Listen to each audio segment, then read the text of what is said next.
एक एक सांस रहेगी। हम हर कोई की जनता के स्वाभिमान सम्मान को कभी गिरने नहीं देंगे।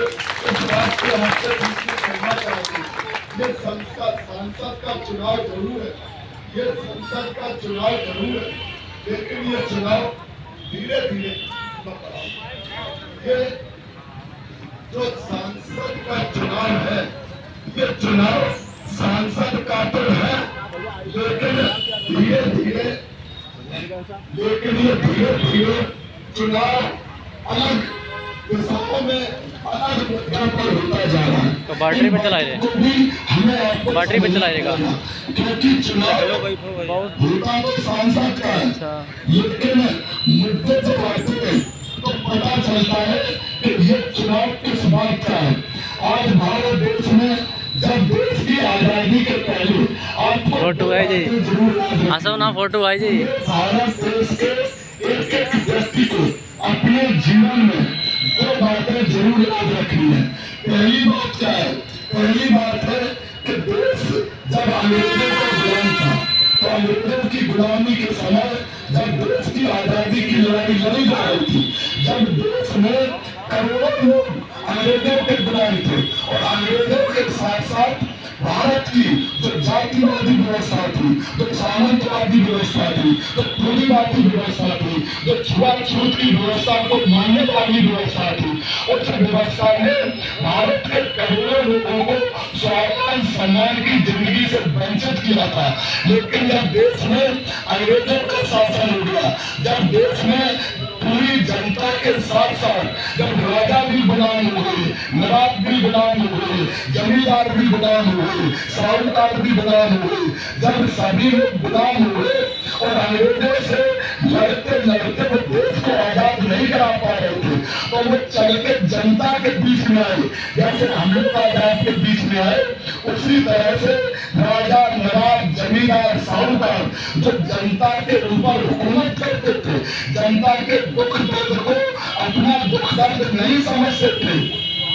वो लोग भी जब अंग्रेजों के गुलाम हो गए, जब उनके पीठ पर भी अंग्रेजों के कोड़े पड़ने लगे, जब उनको भी दर्द हुआ, तो वो जनता के बीच आए और कहा कि हम भी आज अंग्रेजों के गुलाम हो गए, हमारे समाज पर भी अंग्रेज को घात करते हैं, इसलिए हम जनता से अपील करते हैं कि अब अंग्रेजों से देश को आजाद कराने के लिए पूरी जनता एकजुट हो और संघर्ष करके देश को अंग्रेजों से आजाद कराया जाए। तो उसी समय भारत देश के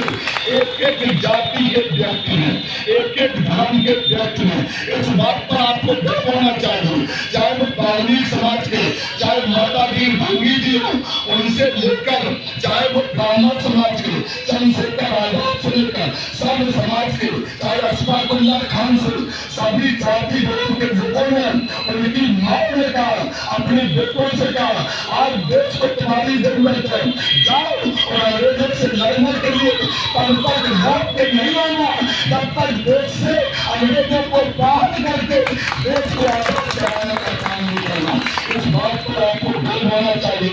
उन बेटों ने हंसते हंसते फांसी के फंदे पर छोड़कर देश को आजाद कराने का काम किया। हम ऐसे वीर शहीदों के चरणों में आज अपना नमन करते हैं, हम वीर शहीदों को श्रद्धा सुमन समर्पित करते हैं। ये उसी समय एक बात आपको और याद रखनी, देश तो आजाद हो गया, लेकिन देश की आजादी के बाद देश का जब आजाद हुआ तो जिन लोगों ने आपसे कह के देश की आजादी के लिए समर्थन मांगा, देश को आजाद कराया, दोबारा से फिर जब देश के संविधान बनने की बात आई, परंतु बाबा साहब डॉक्टर भीमराव अम्बेडकर जी उस समय परम पूज्य बाबा साहब ने विदेश से बड़ी बड़ी डिग्रियां हासिल की। भारत देश की जातिवादी व्यवस्था ने जिन बाबा साहब को स्कूल के अंदर बैठकर पढ़ने नहीं दिया, परम पूज्य बाबा साहब ने जब विदेश में शिक्षा हासिल की और भूखे रहकर, प्यासे रहकर, अपमान सहकर, कष्ट पाकर जब परम पूज्य बाबा साहब विदेश में पढ़ते थे, उस समय एक बात आपको और याद रखनी है, हमारी माताएं बहनें बैठी हैं, उनको इस बात को जरूर याद रखना है, किसी भी पति की जिंदगी में उसकी पत्नी का भी एक अहम योगदान होता है। परम पूज्य बाबा साहब डॉक्टर भीमराव अम्बेडकर जी जब विदेश में पढ़ते थे तो माता रमाबाई अम्बेडकर क्या करती थी, जंगल में जाकर गीला गोबर, जानवरों का गोबर इकट्ठा करती थी और उनके उपले पाकर वहीं छोड़ देती थी। और जब उपले सूख जाते थे तो उनको इकट्ठा करके अपने सर पर रखकर शहर में गली गली में घूम घूम कर उन उपलों को बेचकर 2-4 पैसे कमाकर घर लाती थी और अपने बच्चों का पालन पोषण करती थी। लेकिन बच्चों का पालन पोषण करने के साथ साथ वो सोचती थी हम बच्चों पर पूरा पैसा खर्च नहीं करेंगे, हम इसमें से कुछ पैसे जोड़ेंगे, क्योंकि बाबा साहब जब लौट के आएंगे और दोबारा से विदेश पढ़ने के लिए जाएंगे तो हम जरूर उनको अपने मेहनत की कमाई का परम पूज्य बाबा साहब को 2-4 पैसे जरूर देंगे, जिससे वो दुनिया की सबसे बड़ी बड़ी डिग्रियां हासिल करें। देखो कमाल अपमान साए, मुसीबत साए, और इसी वजह से परम पूज्य बाबा साहब के माता अम्बेडकर के 4-4 जिगर के टुकड़े इस हिंसा के लिए कुर्बान हुए। इस बात को हमेशा याद रखना। ये भारत का जो संविधान है ये कोई साधारण किताब नहीं है, ये साधारण किताब पर स्याही से लिखा हुआ संविधान नहीं है। ये परम पूज्य बाबा साहब के 4-4 बच्चों की माता रमाबाई अम्बेडकर के कुर्बानी का लिखा हुआ संविधान है, जो सरकार आज बोलती है 50 साल से कांग्रेस पार्टी जिसने परम पूज्य बाबा साहब को संविधान सभा में चुनकर नहीं आने दिया था, आज वो लोग भी अम्बेडकरवादी बनते हैं, आज वो लोग बीजेपी बोलते हैं। समाजवादी पार्टी के लोग जिन्होंने परम पूज्य बाबा साहब की उत्तर प्रदेश में सबसे ज्यादा मूर्तियां तोड़ने का काम समाजवादी पार्टी ने किया, परम पूज्य बाबा साहब का अपमान करने का काम प्रदेशन में आरक्षण का जो बिल था उसको संसद में पाने का काम समाजवादी पार्टी ने किया। आज भारतीय जनता पार्टी, समाजवादी पार्टी और कांग्रेस पार्टी, तीनों पार्टियां बाबा साहब और संविधान की विरोधी पार्टियां हैं। अगर आपको संविधान को बचाना है, परम पूज्य बाबा साहब के समाज को बचाना है, तो बहुजन समाज पार्टी की सरकार बनानी होगी। माननीय मायावती जी को आज देश के प्रधानमंत्री पद की जरूरत है। माननीय कुमारी मायावती जी जो आज परम पूज्य मंगल कांसीराम साहब की बनाई हुई बहुजन समाज पार्टी, जिसको आज लोग क्या बोलते हैं, हम यहाँ सभी बुद्धिजीवी लोग बैठे हैं,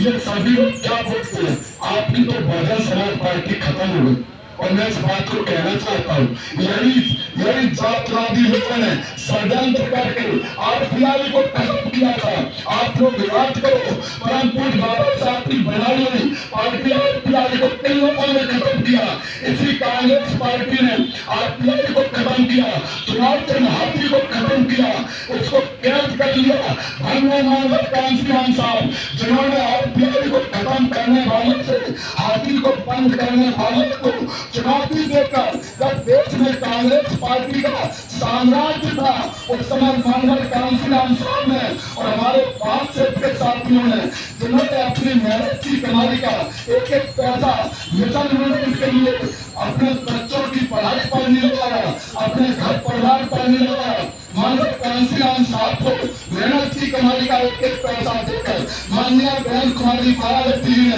कम उम्र में अपना घर बार छोड़कर, शादी न करके अपने घर को छोड़कर मंगल कांसीराम साहब के साथ मिशन मूवमेंट में अपने को की आहुति देकर, जब हमारी बहन बेटियां घर से नहीं निकल पाती थी, तब माननीय बहन कुमारी मायावती जी ने इन जातवादी सामंतवादी लोगों के खिलाफ सड़क पर संघर्ष करने का ऐलान किया। और माननीय बहन कुमारी मायावती जी ने पूरे भारत देश में मंगल साहब के साथ घूम घूम कर बहुजन समाज पार्टी को खड़ा किया। हमारे पास से